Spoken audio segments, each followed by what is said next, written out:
Karimnagar municipal corporation ఎన్నికలపై ముఖ్యమంత్రి రేవంత్ ప్రత్యేక దృష్టి సారించారు. సాధారణంగా ముఖ్యమంత్రులు ఒకే కార్పొరేషన్ ఎన్నికపై ఇంతగా ఫోకస్ చేయడం అరుదు.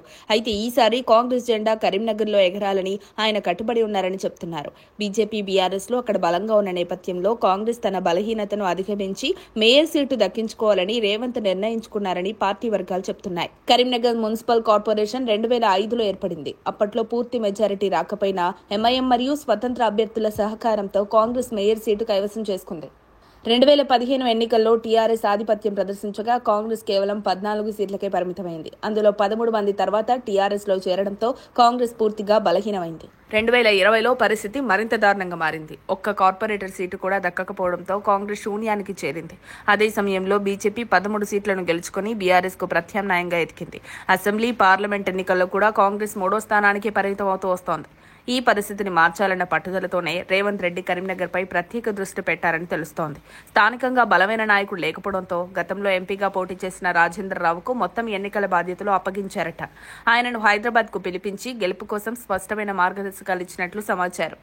ఇక స్థానిక సమస్యలు, పెండింగ్ లో ఉన్న పనుల పరిష్కారంపై కూడా సీఎం దృష్టి పెట్టారు. ఎన్నికల ముందే ప్రజలకు ఫలితాలు కనపడేలా పనులను పూర్తి చేయాలని అధికారులను ఆదేశించారు. ప్రస్తుతానికి కరీంనగర్లో బీఆర్ఎస్, బీజేపీ బలంగా ఉన్నారని సర్వేలు చెప్తున్నాయి. అయితే కాంగ్రెస్ మొదట బీఆర్ఎస్ ను బలహీనపరచాలని ప్లాన్ చేసినట్టు తెలుస్తోంది. రాజేందర్రావు ఇప్పటికే 66 డివిజన్లలో కనీసం 50 గెలవాలన్న లక్ష్యంతో స్థానిక నేతలతో భేటీలు చేస్తున్నారు. ప్రతి 15 రోజులకు సీఎంకు రిపోర్ట్ ఇస్తున్నారని చెప్తున్నారు. అదే సమయంలో పలువురు బీఆర్ఎస్ నేతలు కూడా కాంగ్రెస్ తో టచ్ లోకి వస్తుండటంతో అక్కడ కొత్త రాజకీయ సమీకరణాలు ఏర్పడే అవకాశాలు కనిపిస్తున్నాయి. కాంగ్రెస్ బాగా వేస్తే బీజేపీ దూకుడు కూడా తగ్గుతుందని రేవంత్ భావిస్తున్నారని తెలుస్తోంది.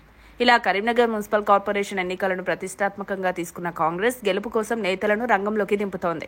మొత్తం బాధ్యతలు రాజేందర్రావుకు అప్పగించగా జిల్లా ఇన్ఛార్జ్ మంత్రి తుమ్మల నాగేశ్వరరావు నిత్యం పర్యవేక్షణ చేస్తున్నారు.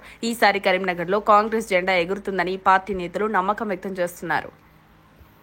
మరిన్ని అప్డేట్స్ కోసం మా కాయ్ టీవీని సబ్స్క్రైబ్ చేసుకోండి. మా వీడియో కనుక మీకు నచ్చినట్లయితే లైక్ చేయండి, షేర్ చేయండి. మీ విలువైన అభిప్రాయాలను కామెంట్ బాక్స్లో తెలియజేయండి.